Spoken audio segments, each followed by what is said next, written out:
All right. Thank you. So we're looking at the Unit 2 exam. Computer.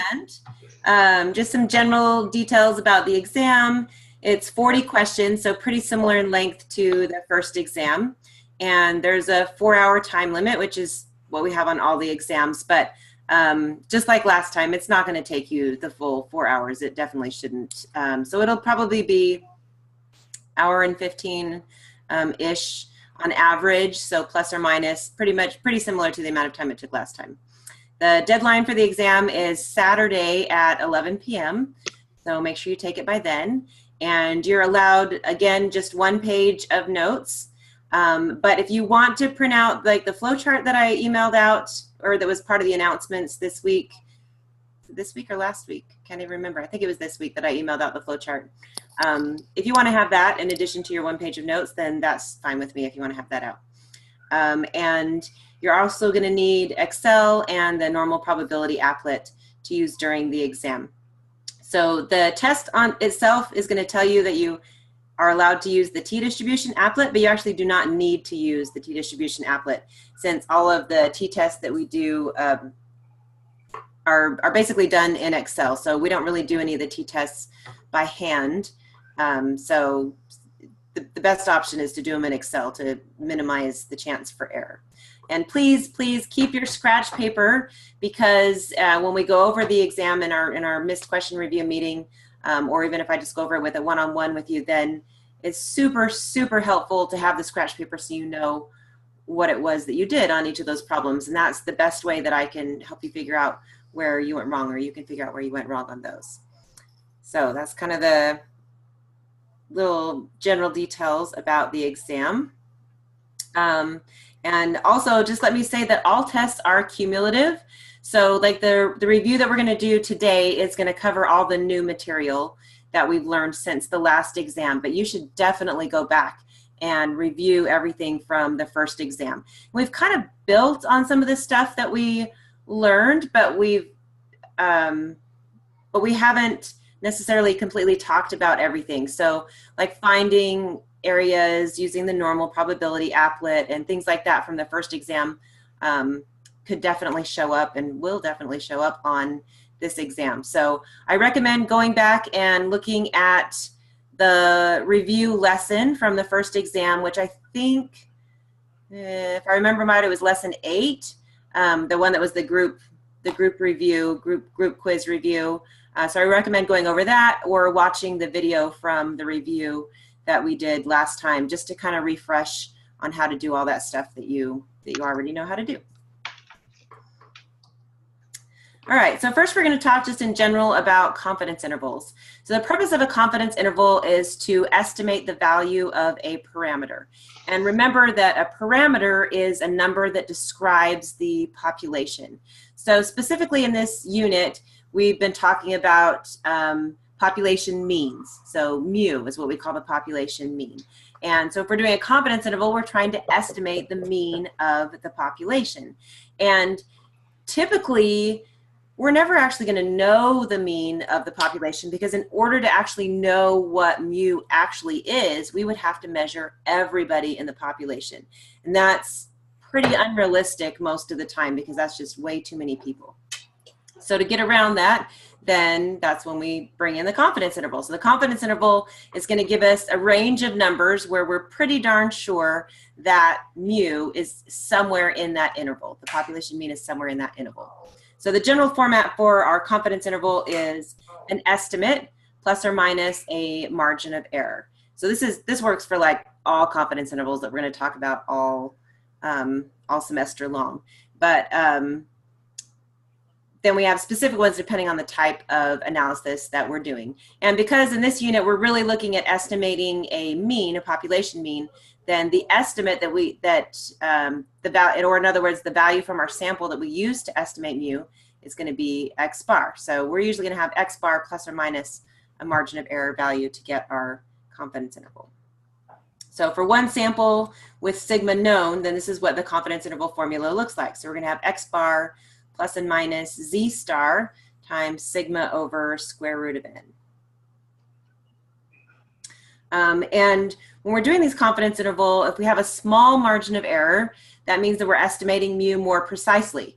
And so that's ideal. We'd love to have like a really small margin of error, because then we can say, oh, you know, we're pretty sure that the mean is between, you know, 35 and 37.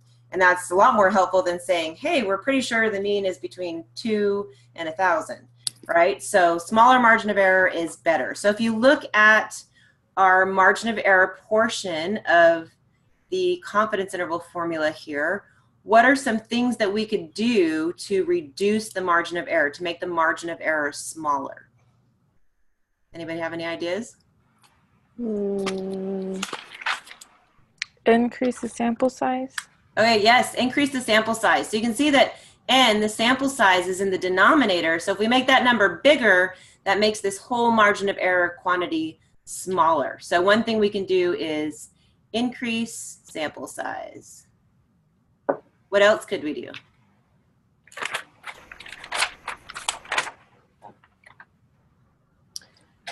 Increase the confidence interval? Close. I think you are on the right track, the mindset. So n is in the denominator, so that would be something that we would want to increase to make this number smaller. But z star and sigma, they are in the numerator. So in order to make this whole quantity smaller, then we would have to decrease those values, right? And the correct terminology here when we're looking at z star, that refers to the confidence level, because when we talk about confidence interval, that's really like the whole thing. So, so we want to decrease the level of confidence. So the level of confidence is that like 90%, 95%, 99%. That's what we mean when we talk about the level of confidence. The level of confidence is tied to this value of z star here. So if we decrease the level of confidence, say we go from 95 down to 90% confident, that's going to make our z star value smaller, which makes this whole thing smaller. So the only other thing we could do here, because there's only 3 quantities in this, is if there's some way for us to reduce sigma, then that would reduce it as well. But reducing sigma is like, I mean, that's just the population standard deviation. So it's not really something that we have control over. So really, these are the 2 things we can do to reduce our margin of error: increase the sample size and decrease the level of confidence. Okay, so here's a question for you. And sometimes it can be really tricky to interpret what a confidence interval actually means. And there were some quiz questions you guys had to answer about this. They were a little bit tricky, and I can promise you that there's going to be some very similar type questions to that on the exam, and on every exam pretty much from here on out. So here's an example. A student reads that a recent poll finds that a 95% confidence interval for the mean ideal weight given by adult American women is 139 plus or minus 1.4 pounds.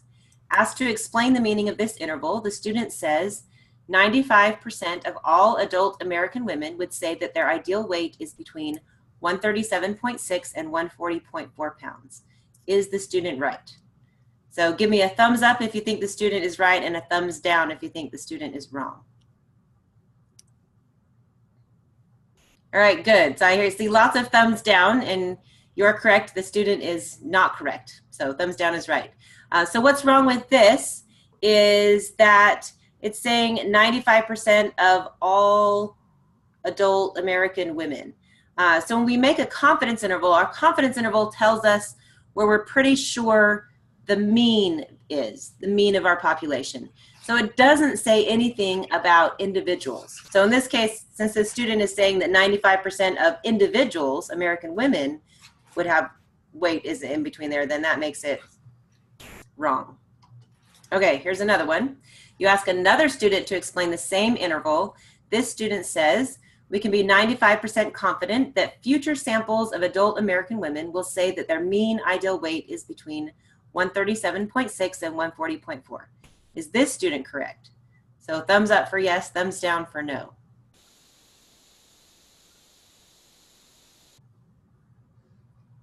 All right. Actually, this student is also not correct. So let's talk about what's wrong with this one. So this one is saying we can be 95% confident that future samples will be in this interval. So remember, our confidence interval says, hey, we're pretty sure the mean is in this interval. That's all it says. So it doesn't say anything about individuals, like in the last example, and it doesn't say anything about where future samples will be either. It only says where we expect the population mean to be. So this one's wrong also. Okay, so now we ask a third student to explain, and they say, we are 95% confident that the mean ideal weight for all women is between 137.6 and 140.4. Is this student correct? Thumbs up for yes or thumbs down for no?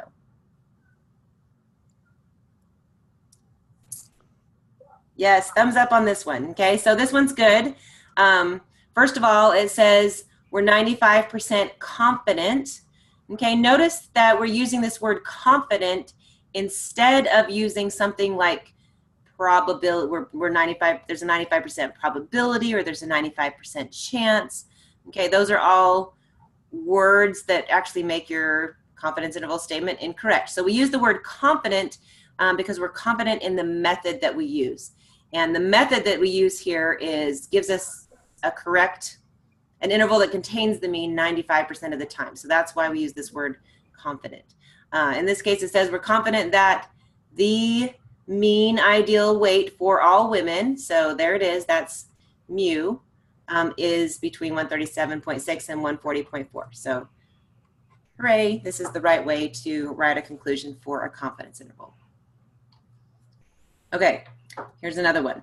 A 99% confidence interval for the average height mu of a population is computed from a random sample and found to be 6 plus or minus 2, or 4 to 8.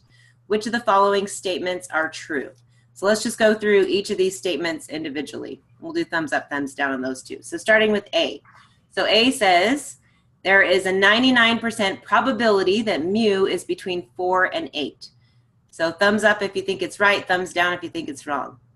Okay, good, especially since I just said we don't use the word probability with our confidence interval statements. So if we're talking about a confidence interval and you see the word probability, most of the time that's a red flag.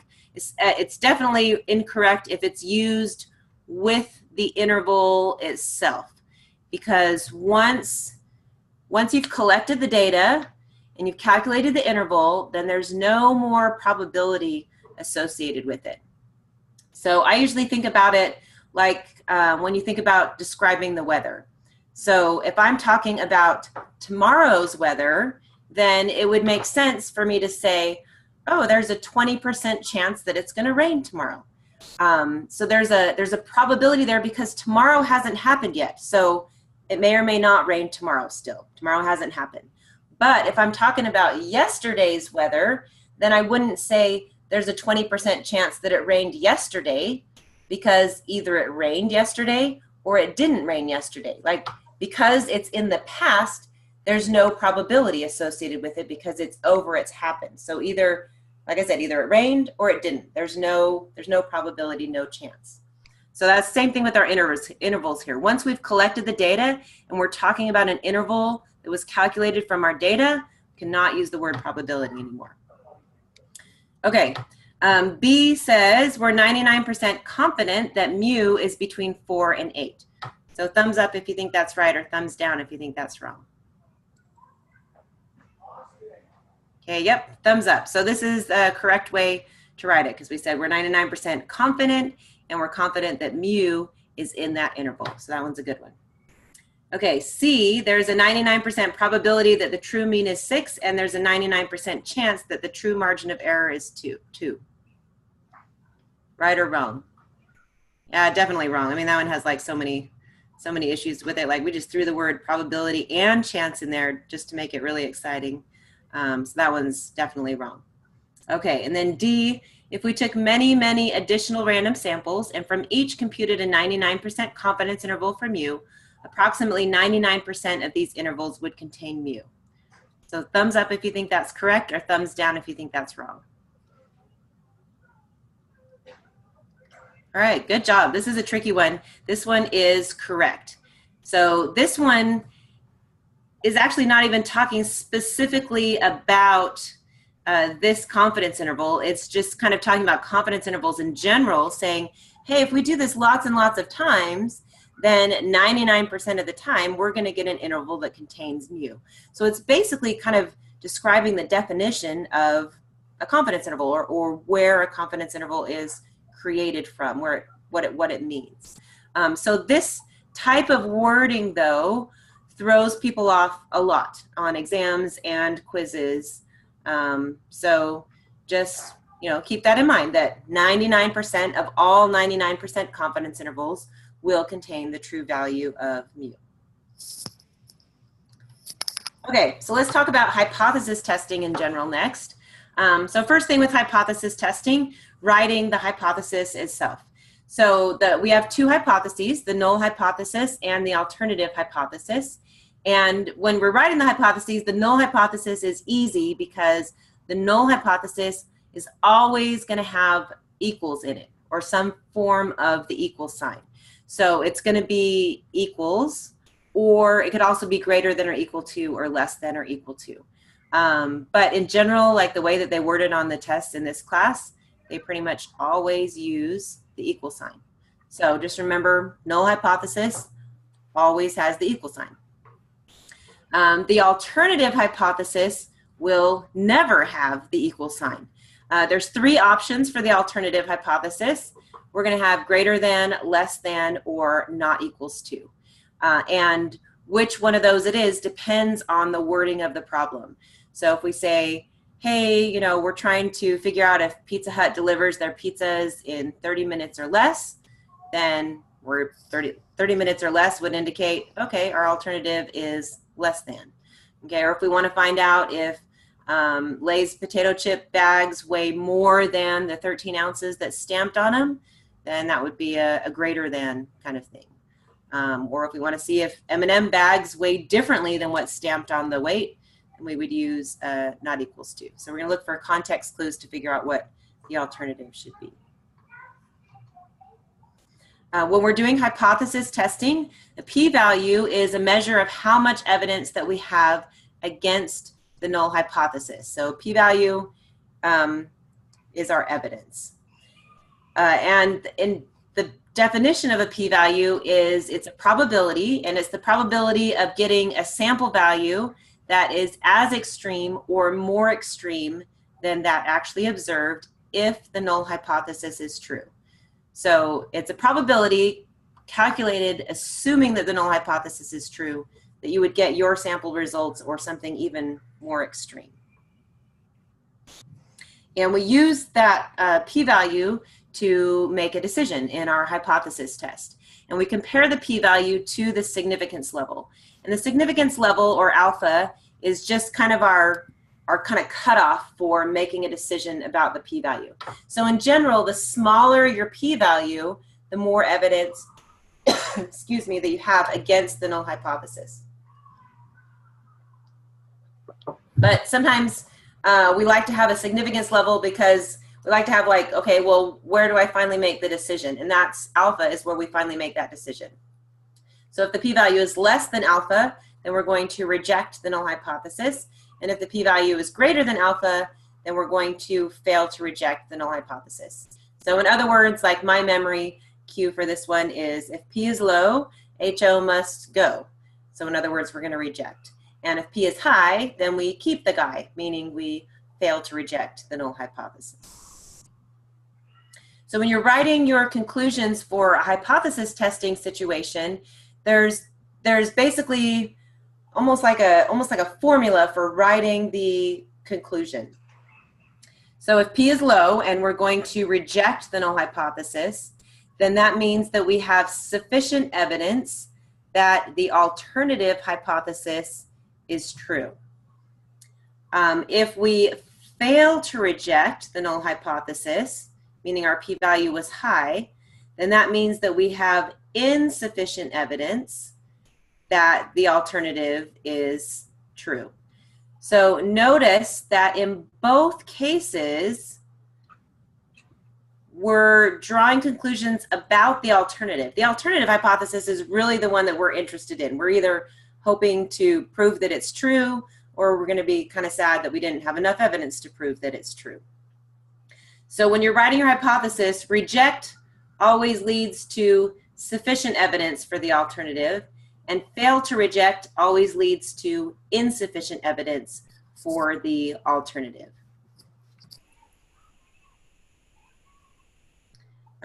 So kind of we said this already, but note that our conclusion is always about the alternative. It's not about the null hypothesis. There's kind of two parts. The first part is rejecting or failing to reject the null hypothesis. And then the last part is always about the alternative.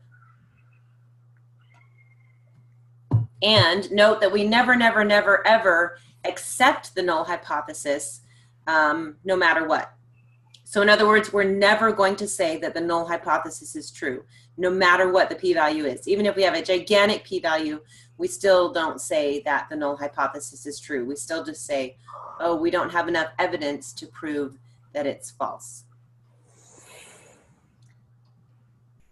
All right, so here's an example. A randomized comparative experiment examined the effect of a technique for improving one's ability to focus one's attention on performance of undergraduate students on the verbal portion of the GRE. The researchers found a statistically significant improvement in performance on the verbal GRE with a p-value less than 0.05. When asked to explain the meaning of this, a student says, "This means there is only a 5% chance that the null hypothesis is true." Is the student correct or incorrect? So thumbs up if you think the student is right, or thumbs down if you think the student is wrong.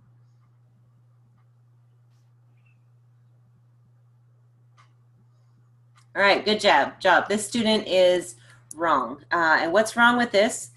Well, remember that the mean, or whatever it is that we're measuring here, is a value that exists out there. The population mean, it exists out there. So there is no probability that the null hypothesis is true or probability that it's false, because either it's true or it's false. We're just trying to see, when we're talking about p-value, it's the probability that if the null hypothesis is true, that we would get a sample value that is as extreme as what we got. So our p-value can be really tricky because it is a probability, but it's a specific kind of probability that can be really confusing when when you're trying to sort out like what all the different probabilities are that we talk about in here. So this is incorrect because p-value does not tell you the chances that the null hypothesis is true or false. All right, so next we're going to look at some different scenarios and try to figure out what the appropriate statistical analysis is to use for each of these. So pretty much starting on this test and for all the remaining tests, then the first part of the exam is going to have, I don't know, 5 or 6 different little scenarios like this, and you're just going to decide which kind of analysis is the best one to use based on whatever tools that you have so far. So on this test, it's the easiest, I guess, because we've only learned a certain number, but by the time we get to the final, we're going to have like a huge toolbox full of different statistical methods that we can use. And that's what the flow chart that I sent out can kind of help you with. So this is kind of the thought process that I go through when I'm trying to figure out, okay, what kind of analysis is the right one to use for this. So I read the problem, and in this case, like for this whole test, like our response variable that we're looking at is going to be a quantitative type of response. And we're dealing with means, and we're dealing with all means for this test. But, kind of preview of coming attractions. Like in the next unit, we're going to start talking about proportions and dealing with categorical data and things like that. So we are going to expand this, but for now, we don't even really have to worry about that because we know we're dealing with all quantitative data. Okay, so let me start over again. So based on what we know so far, then the first thing that I ask when I read through my problem is, okay, well, how many groups or how many means are being compared? And I look at how many samples they took. That sometimes helps me figure out how many groups are being compared. So if I decide that there's one group, then the next question I ask is, okay, well, is sigma known or is sigma unknown? And it's really easy to figure out the difference between these two because if sigma is known, then somewhere in the problem, it's going to say sigma equals whatever. Okay, so if you're reading the scenario and it says sigma equals something, 5 or whatever, then automatically you know that it's going to be a sigma known. Like, you know, game over, like that's the answer.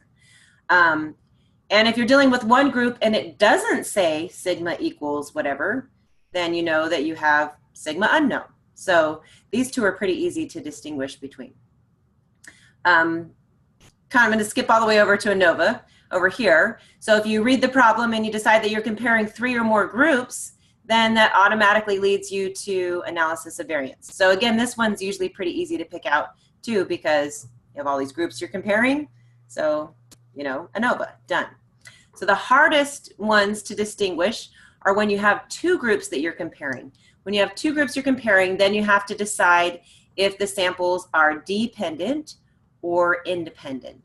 And sometimes those can be tricky. So if the samples are dependent, then it's a matched pairs type of problem. It means that knowing something about the individuals in one sample tells you something about who's selected in the other sample. Sometimes it's even the same people. Like if you do a taste test or something, then all the people are going to sample cup A and cup B and give their rating for both. So if you have the same people in both samples, then you know they're going to be dependent or matched pairs. Sometimes you have like a pre-test, post-test situation. That's going to be matched pairs. The other scenario we can have is if the samples are independent. So if the samples are independent, then knowing something about who's in group A doesn't tell you anything about who's in group B, meaning that they were selected completely separate from each other. So we're going to look at some examples. Like I said, these two right here are the hardest to distinguish between, I think. So here's an example. Cyrus has the job of quality control for a local grocery chain called Food Giant. His sister Melanie has the same job for a competing chain which is called Megamart. Cyrus claims that Food Giant gets better delivery times than Megamart on deliveries from Mills Foods on their dry goods products. Cyrus and Melanie each select 15 deliveries from Mill Foods to their respective stores over the past 6 months and determine the time from order placement to delivery receipt. They want to compare the average delivery times. Which hypothesis test should they use? All right, so first we're going to ask how many groups are we comparing? Are we looking at 1 group, 2 groups, or 3 or more groups? So you can hold up the number of fingers for how many you think. Perfect. We have 2 groups, right? We have Melanie and Cyrus. So each of those guys are, where'd they go? Okay, so there's Cyrus, Melanie. So we're comparing Cyrus and Melanie. So now we have to decide, remember again, looking at our chart, whether the samples are dependent or independent. Okay, so in this case, if you think they are dependent, give me a D, and if you think they're independent, then give me an I with your hands, just, you know, kind of sign language. All right, we got competing answers here. So looking at this one, it says that, let's see, they each select 15 deliveries from Mills Food. So that means that Cyrus selects 15 deliveries and Melanie selects 15 deliveries, which makes them independent because, like, knowing which deliveries that Cyrus chooses is not going to tell you anything about which deliveries Melanie chooses. So Cyrus goes off and selects his deliveries, and separately, Melanie selects her deliveries. So that makes them independent from each other. Does that make sense?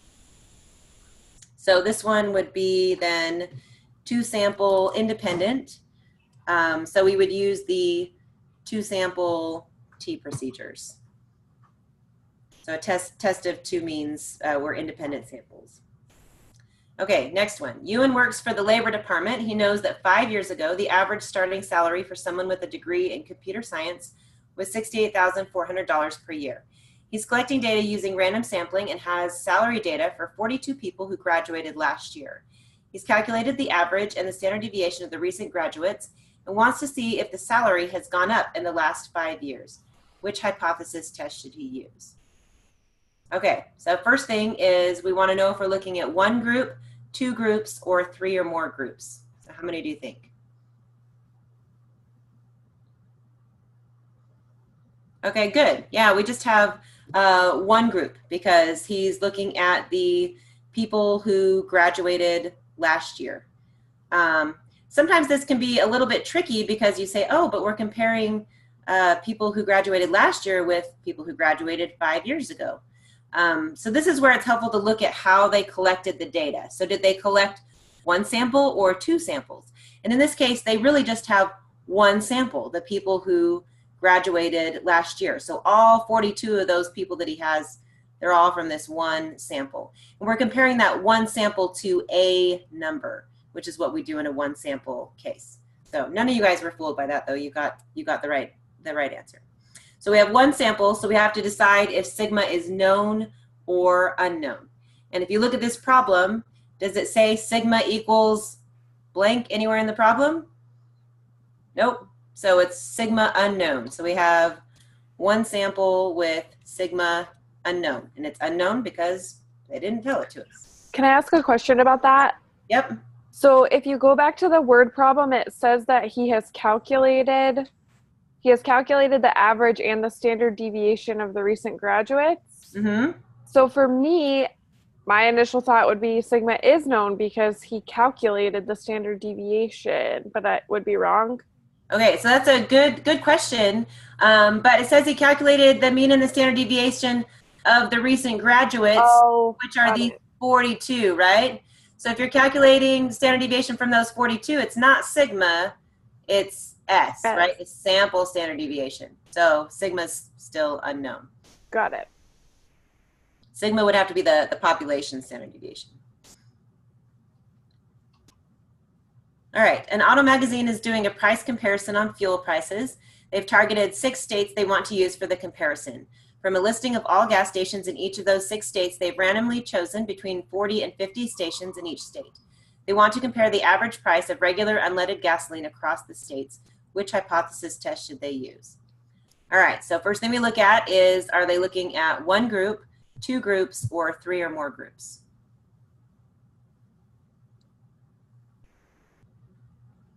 Three or more. Yeah, three or more, or they're looking at 6 groups, right? They have the 6 states that they're comparing. So this is one of the easy ones, I think, because if you're comparing 3 or more groups, then you only have one choice.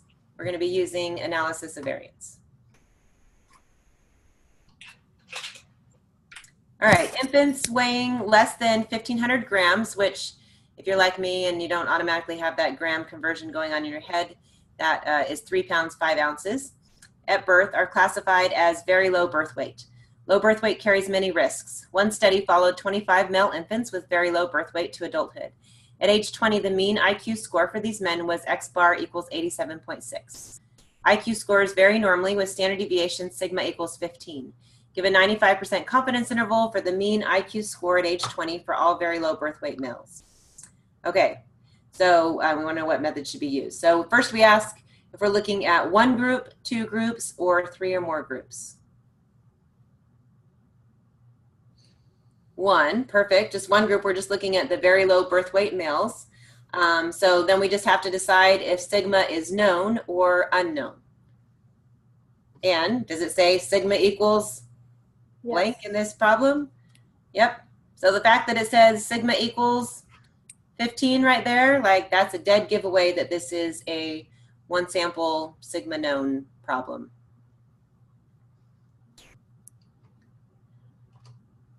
All right, next one. Sylvia is a medical researcher and she wants to study the metabolism rates of caffeine in men and women.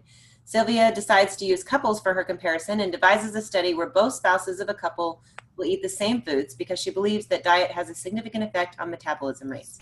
She tried to pick couples where the general health of both spouses are similar. She has 37 couples in her study and wants to determine if the amount of caffeine in the blood is different between men and women. 40 minutes after consuming the caffeine, she takes a blood sample from both the husband and the wife and measures the caffeine still in the system. She computes the difference within each couple as husband caffeine minus wife caffeine. Which hypothesis test should Sylvia use? All right, So for this one, we look at, first of all, one group, two groups, or three or more groups. Two, because we're comparing husbands and wives. So then we have to decide if the two groups are dependent, meaning there was matching or pairing going on, or if they are independent, no matching, no pairing. So give me an I or a D, depending on what you think it is. All right, I see a bunch of D's out there, and you are correct. These are dependent. So why are they dependent? Well, if we know which husbands are used in the husband group, then that would tell us exactly which wives are used in the wife group, because we used husband-wife pairs, so there was pairing going on. Something else that's kind of a telltale sign on this one with the way that it's worded, and I'll tell you that on the exams they typically do this as well, is when we analyze data from a dependent matched pairs design, then what we're really looking at is the differences. So in the problem, when they tell you how they took the differences, like they do here, then that's a pretty good indication that this is a dependent type situation here, dependent or matched pairs. And very, very, very often they will write it this way on the quizzes and exams also.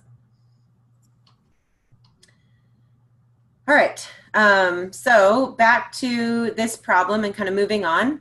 Infants weighing less than 1,500 grams at birth are classified as very low birth weight, and it's the same scenario we had before. So at age 20, the mean IQ score for the very low birth weight when was X bar equal 87.6. IQ scores vary normally with standard deviation sigma equals 15. Give a 95% confidence interval for the mean IQ score at age 20 for all very low birth weight males. So let's look at how we would calculate that interval.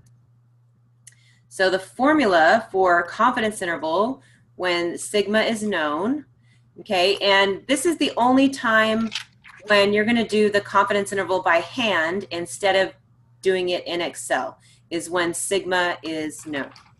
So that formula is going to be X bar plus and minus Z star times sigma over square root of n. So in the problem, they tell us that X bar equals 87.6. They tell us sigma is 15, and they tell us that n was 25. All right, and then they tell us they want a 95% confidence interval, and that confidence level is going to be related to Z star. And you can find Z star by using the normal applet and just shading the middle 95% to get it. But basically, there's only going to be 3 options for your confidence level. So the easiest thing to do is to just write these down and write them on your cheat sheet. And then you don't have to worry about using the applet to find it. So for 90%, I'll make a little table. Then Z star is going to be 1.645.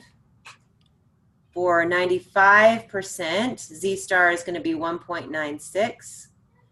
And for 99%, Z star is going to be 2.576.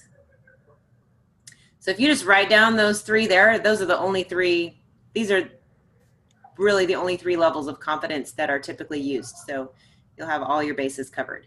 So in this case, we want 95% confidence, so that leads to a Z star of 1.96.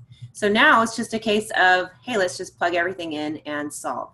So we're going to have 87.6 plus and minus 1.96 times sigma, which was 15, over square root of 25. So I'm going to get out my calculator.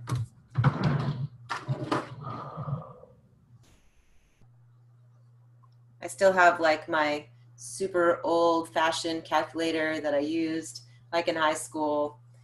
My in-person classes are always like, what is that thing?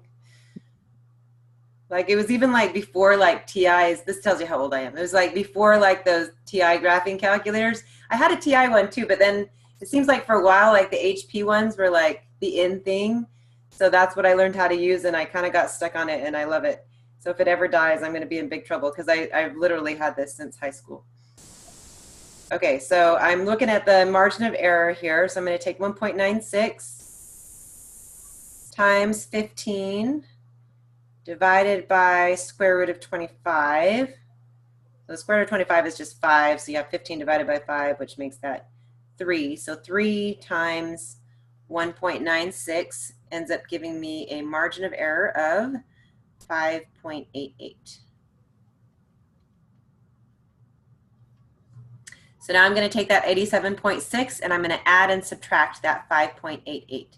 So first I start by subtracting, so I'm going to take 87.6 minus 5.88, which is 81.72.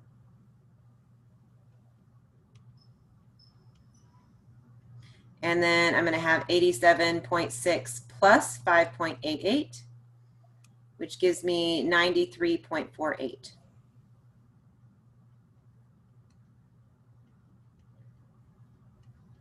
And ta-da, like that's it. That's our confidence interval for the mean IQ for all very low birth weight males.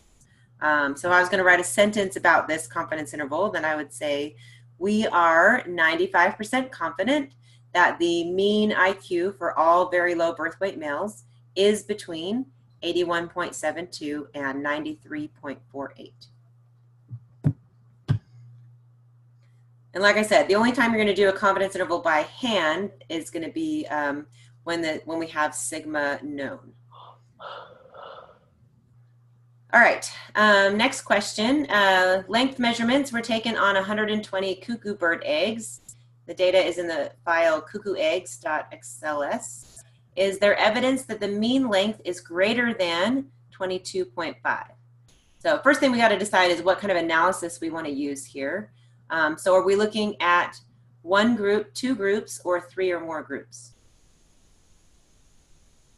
One, okay, because we just want to know, we're just looking at cuckoo bird eggs, one group. So that means that we are looking at one sample, and if you look in the problem, it does not tell us what sigma is, so that means that sigma is unknown. So because sigma is unknown, then we're going to use Excel to do the analysis. Plus they give the Excel data file, another indication we're going to use Excel. So to use Excel, first I guess let's talk about the requirements for a one sample with sigma unknown kind of test. So the requirements for this test are that we have a simple random sample and that either the observations are normally distributed or we have at least 30 or more observations. So let me write those down. So requirements, where did my pen go? Oh, there it is, sorry. Okay, so requirements, first one, the sample is a simple random sample, and second one, we need to have either population normally distributed or n greater than or equal to 30. So for this second one, if either one of these is true, then the requirement is met. So in this case, it says we have a sample size of 120. That means that this one is true. So that makes this requirement met. And it doesn't really tell us how the data was collected. So we're just going to kind of assume that it's a simple random sample. Okay, then we can talk about our hypotheses, and then we'll go to the Excel file and look at how to do this. So our hypotheses, we wanted to find out if there's evidence that the mean length is less than 22.5. So our hypotheses are always written about the population parameter, which in this case is mu. And what is it? What's the symbol that always goes in the null hypothesis? The equal sign, remember? So the equal sign always goes in the null hypothesis. So when you're writing the hypothesis, null hypothesis is always going to be mu equals, and then it's going to be whatever number you're interested in. So in this case, we're interested in 22.5. then the alternative hypothesis is going to reflect what the question is saying here. So since the question says, is there evidence that the mean length is less than 22.5, that's what's going to be reflected in our alternative, mu less than 22.5. So we have our hypotheses, we've talked about the requirements, and we do meet those requirements, so now we're ready to go to the Excel spreadsheet. So when they give you the data, then you're just going to cut and paste that data into the Excel spreadsheet. In this case, we're going to use the tab that has the one sample t-test, because that's the type of test that we're doing here. Once you enter in the data, and this is really super important, is you have to enter the information from your hypotheses. So where it says null hypothesis, and let me just write up our hypotheses up here again. So null hypothesis was mu equal to 22.5, and the alternative hypothesis was mu less than 22.5. So this 22.5 under the null hypothesis, that's what we're entering right here where it says null hypothesis. And whatever symbol you use in the alternative hypothesis, that's what you're going to select from the drop-down box for this part right here. Now, I would say that people who get this problem wrong on the exam, like at least 90% of those people, what they do wrong is they forget to enter in one of these two things. So whatever just numbers just automatic already in there in your spreadsheet, they use that, and then they get the problem wrong. So the hardest part of this problem is remembering to enter in this part right there. So don't forget that part. All right, so once you've entered everything correctly, then Excel does all the hard part, and all you have to do is be able to pick off the appropriate numbers. So the test statistic is this t, so that's going to be negative 0.408. There's 119 degrees of freedom, and our p-value would be 0.342 if I was rounding to 3 decimal places. So now based on that, we need to draw a conclusion. So here's my hypotheses again, and my p-value, 0.342. So looking at my p-value, remember p-value tells us how much evidence that we have against the null hypothesis. If p is low, HL must go, and if p is high, then we're going to keep the guy. So in this case, my p-value was 0.342, which is pretty high. So p is high, we're going to keep the guy. So what I do on these problems is, without even looking at any of the options, because see how I have like 6 options here? That is not uncommon on the exams to have that many options. There's so many things to choose from, and there's a lot of little nuances in the way that they're going to ask it. So I would write down on my scratch paper, write out the whole conclusion, and then find the one that matches what I wrote down. That's the way to get the least amount confused. So if I know that my p is high, I'm keeping the guy, that means that I'm going to fail to reject. So first part of my conclusion is we fail to reject. Okay, if we fail to reject, that means that there is insufficient evidence for the alternative. So we fail to reject H naught. We have insufficient evidence. So remember, fail to reject always goes with insufficient. So fail to reject, we have insufficient evidence. And then for the alternative, and our alternative says mu less than 22.5. So we have insufficient evidence that the mean weight is less than 22.5. Okay, so now that I've written this out how I know it's supposed to be, I can look down at my answers here to find the one that matches exactly what I wrote. So I'm looking for, we fail to reject H naught, first of all. So that one says we reject, that's wrong, that's wrong, that's wrong. Here it says we fail to reject HA, so that's wrong. This one says we fail to reject HO. This one says we fail to reject HO. So those two are still in the game. Then we say there is insufficient evidence, okay, that's good so far, that the mean weight is less than 22.5. So E matches exactly what we wrote. So that means that E is the correct conclusion for this one. So what was wrong with the bottom one is it says they have sufficient evidence. So, oh, and also says that that's equal, so that's also wrong. All right, we can also do confidence intervals in Excel as well. So if we were doing a confidence interval for this, again, the thing that's most commonly made a mistake here is forgetting to enter in the confidence level. You just have to make sure the confidence level matches whatever it says in the problem, 95, 99, 90, whatever. If you enter that in correctly, then you'll get your confidence interval down here and everything should be good. All right, next question. Two of the most popular brands of chocolate chips are Hershey's and Nestle. A taste test was done to see which brand tastes the best. The Cedar Park Ward youth and their leaders volunteered to help with the study. Each person flipped a coin to see which chocolate chip they would taste first. Then they tasted each chip, whose identity was disguised, and gave each chip a rating on a scale of 1 to 10, where 1 was equal to yucky and 10 was equal to yummy. Subjects drank a small cup of water in between samples to cleanse their palate. Is there evidence of a difference? The data are in an Excel file. All right, so for this one, we look first at whether we're comparing one group, two groups, or 3 or more groups. So what do you think? 2, right? 2, we're comparing Hershey's and Nestle's. So then we have to decide if the groups are dependent, meaning there was matching or pairing.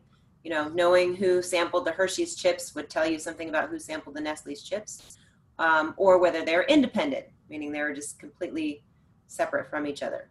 So do you think they're independent or dependent?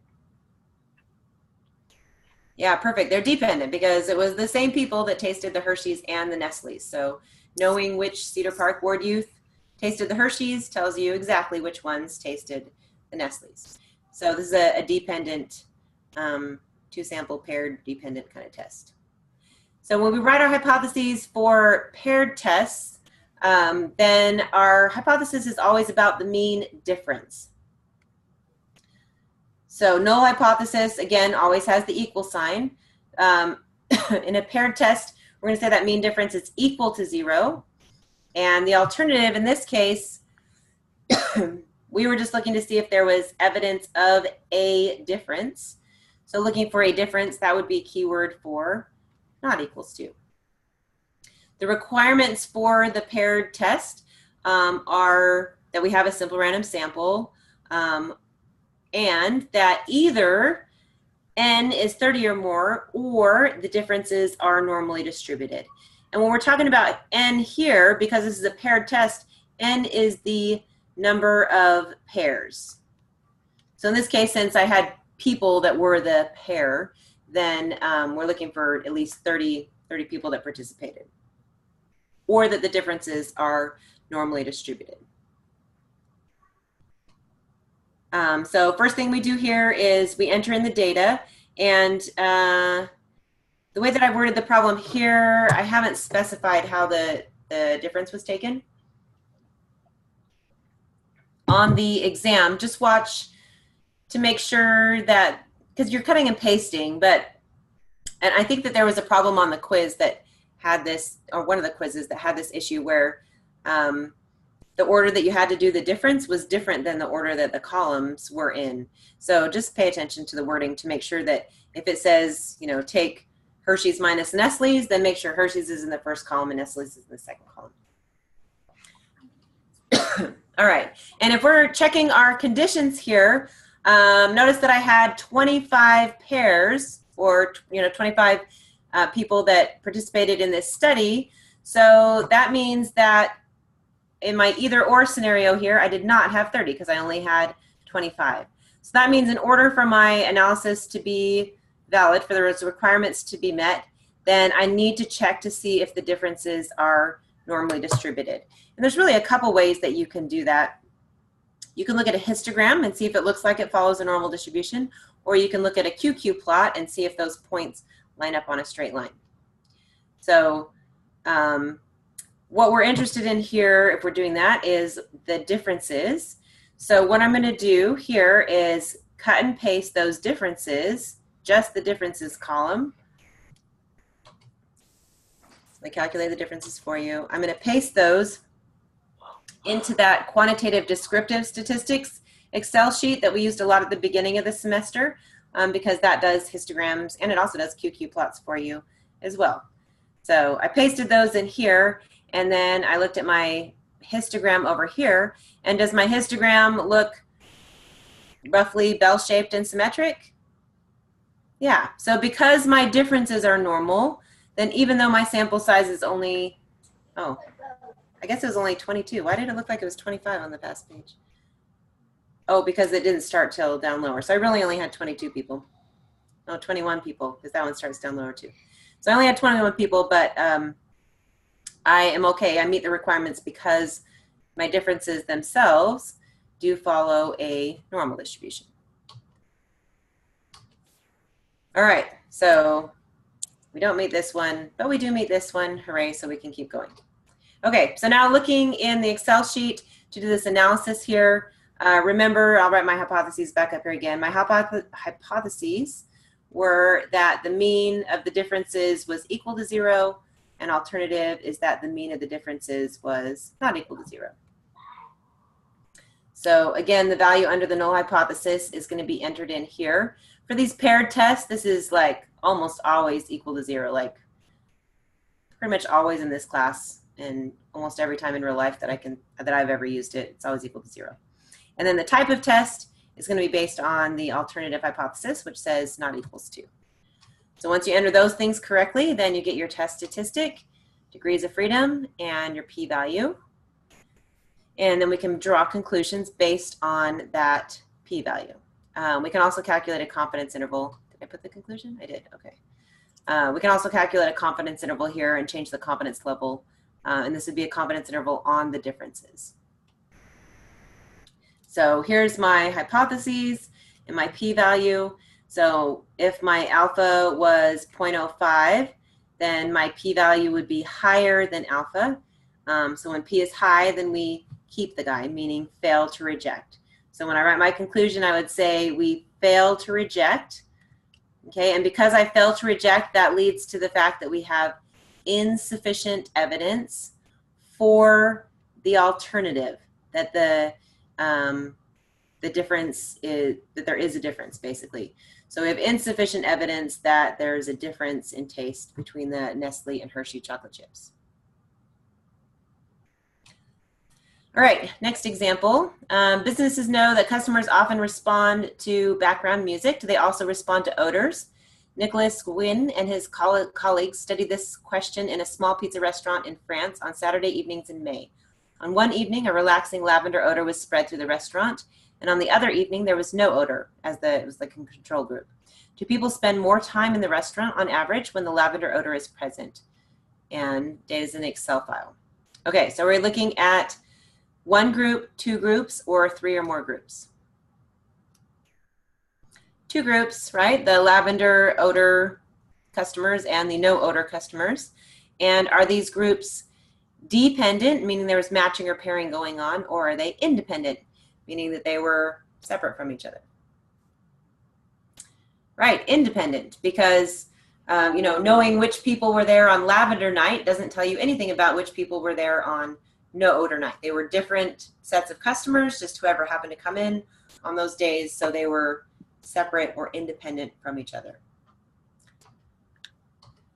So for our independent test, the way that we write the hypotheses is, you know, we have completely independent groups. So we have two means that we're looking at. Again, the null hypothesis always has the equal sign here, and the alternative hypothesis is going to be based on our question. So in this case, it says, do people spend more time in the restaurant when lavender is present? So we want to know if the mean for lavender is more than or greater than the mean for no odor. The requirement for the two sample independent test is that we have two independent simple random samples, and that either both populations are normally distributed or both sample sizes are 30 or more. So in this case, we did have sample size of 30 for both of those samples. So we do meet the sample size requirement here. So we're good. We could also go ahead and check out the normality using QQ plots or histograms as well, but I'm not going to because we already met the requirement. But you should on your project. You should check it out. All right, so we entered the data in here, and then it's just a question of entering in the correct things. Really on this one, all we have to enter in is the type of test, which in this case was greater than.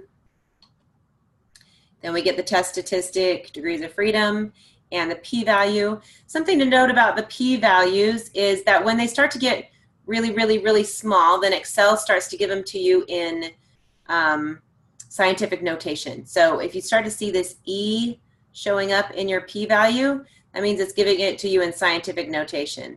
So, so this p-value is not 9.87, it's 9.87 times 10 to the negative fifth, meaning that that decimal place, you know, we would really move it 5 places to the left. 1, 2, 3, 4, 5. So this is really like 0.0000987 if I was writing it out normally. In other words, this p-value is really, really, really small. All right, and again, you know, this is how you do your confidence interval as well. Going back to the test of significance, our p-value was 0.000 if we round that to 3 decimal places. And this is really, really, really low. And when p is low, then HO must go. So we're going to reject the null hypothesis. When we reject, that means that we have sufficient evidence for the alternative. So we have sufficient evidence that the mean time spent in the restaurant with lavender is greater than the mean time spent when no odor is there. All right, my last example. In basketball, there are 3 main positions: guard, center, and forward.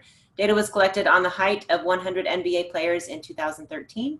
The heights of players differ depending on their position. The data is in an Excel file. So looking at this one, are we comparing 1 group, 2 groups, or 3 or more groups? How many positions did we look at? 3, right? 3 positions. So that's 3 or more groups. So the type of analysis that we would use is? ANOVA. ANOVA, exactly.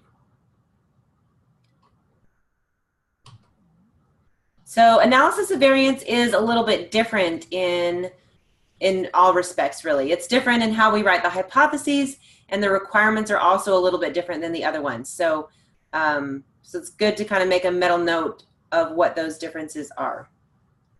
So starting with the hypotheses, the null hypothesis, we said, you know, always has the equal sign. That's still true, but there's lots of equal signs in the null hypothesis. So the null hypothesis is going to be that all the means are equal. So you can write it out like this, like I did.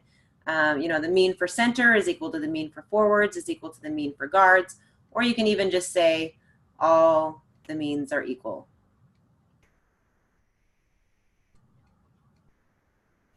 The alternative is different than how we've been writing the alternative. So the alternative is that at least one mean is different. The requirements for ANOVA are different than the other ones as well. So the requirements are that all the populations must be normally distributed. So we had a similar thing in the 1 sample and 2 sample case, but in those cases we had an either-or situation. So it was either the populations are normal, or we could have some large sample size, and that kind of was like a get out of jail free card. You know, we could, you know, even if the population wasn't normal, we could still go forward as long as we had a big sample size. That is not the case for analysis of variance. So analysis of variance, there's no like get out of jail free card with a large sample size. We just have to insist that the populations have to be normally distributed. The other thing, the other requirement for analysis of variance is that all the populations have the same variance. And the rule of thumb that we have for that is if we look at the largest, I don't know how to spell large, let me try again. I've been at girls camp all week.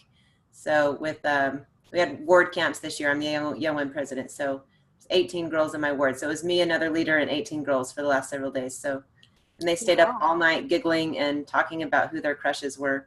So yeah, that's why you have a leader tent, so you can go to bed.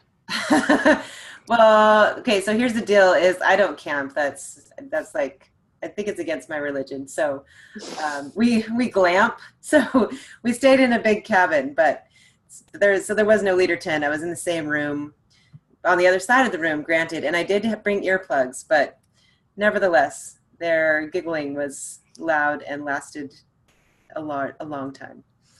Okay, so we want the largest sample variance to be no more than 4 times the smallest sample variance. So the largest to be less than 4 times the smallest is basically what we're looking at here. And for the populations, the way that we're going to check whether or not they're normally distributed is do QQ plots. So let's look at those requirements real quick. Here's the first one. So I just took the data separately for forward, center, and guard, and I did QQ plots of those in Excel. And we want the points to fall on a straight line or have kind of a straight line pattern going on. Now I did have a bunch of people that had the same height. That's why these diamonds are stacked on top of each other. But you can see that for the most part here, those lines, those patterns are going in a straight line on all of these. So we do meet the normal requirement there for the test because all 3 of those look like they follow normal distribution. For the same variance, once we get the data entered into our Excel sheet to do the ANOVA analysis, then Excel will give us the variances over here, and we can use those to figure out whether or not we meet the requirement. So again, we're going to take the largest variance. So the largest variance in this case is 5.564, and we're going to compare that to 4 times the smallest. So the smallest was 1.520. So I take 4 times the smallest. So what does that turn out to be? So I get 4 times 1.520 gives me 6.08. So is 5.564 less than 6.08? Yes. So that means that we do meet that variance requirement. Just one more thing I want to point out about those requirements. Back up here. The way that we look at this requirement in this class is we're comparing the variances, not the standard deviations. So when we first learned about variance, we also learned about standard deviation because standard deviation is just the square root of the variance. But just pay attention to wording because the requirement for analysis of variance here, when we use this rule of thumb with the 4 in it, relates to variances, not standard deviations. It's a different rule of thumb when we're talking about standard deviations. And the one we use in this class is based on variances. Okay, so now that I pointed that out, then we can go ahead and do the analysis. And the cool thing about analysis of variance is there's nothing to enter in. So your hypotheses are always the same for analysis of variance. It's always null hypothesis, everything's equal, alternative hypothesis, at least one is different. So there's no little box that you have to enter in a number or a type of alternative or any of that kind of stuff. So there's less ways to mess up on this one. Yay. So then we just have to look for the test statistic, which is that F number there. And we can look at the p-value here, which again is written in scientific notation. So it's going to be really small, essentially 0 there. And I went ahead and put in a box plot here just to look at, because visually you can see, you know, since I have this low p-value, so I'm going to reject, I'm going to say at least one of them is different. And you can definitely tell that this green box, which is the guards here, they are shorter than the other players. Those other players might be different from each other too, but definitely the guards are the short players in basketball, which I actually thought was kind of interesting, probably because, I mean, my family is very vertically challenged, so we don't really play basketball that much. But to me, guard sounded like it should be like, you know, like a bodyguard, like somebody gigantic. So I imagine that they should be like the really tall players, but apparently they're not. Apparently the guards are the short ones. So maybe some of you basketball players know the reason for that. Okay, so there's my p-value. Oh, here's my chart. Okay, so drawing my conclusion here, my p is low, so that means that HO must go. So we're going to reject the null hypothesis.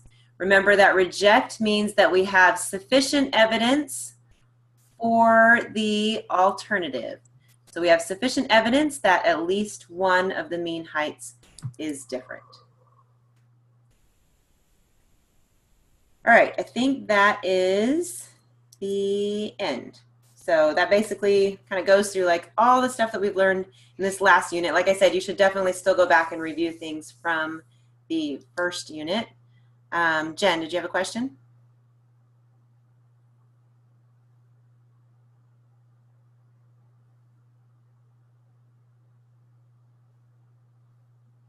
I can't hear you.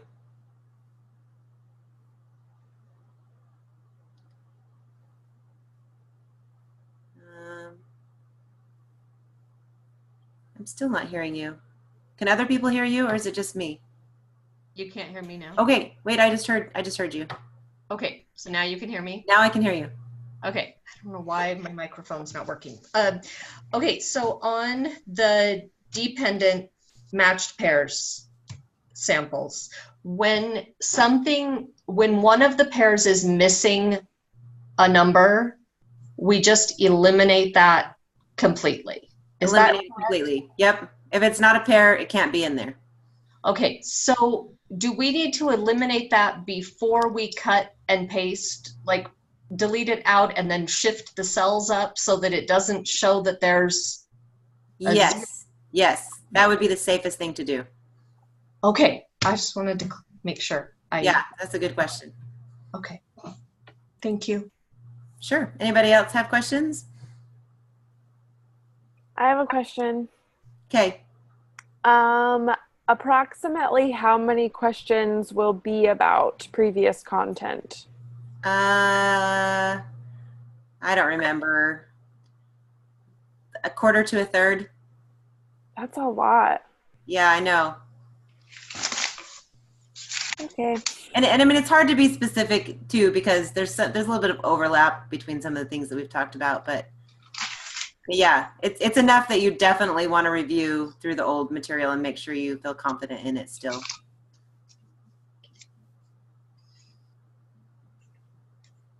Other questions? I have a question. Okay. In the dependent or paired sample test, is it always going to have difference in there? In the wording of the question? Yes. Yeah, I think it will. Will any of the other tests have that? Well, yeah, because I mean, I think you can use the word, let's see, hang on, let me see if I can back up far enough.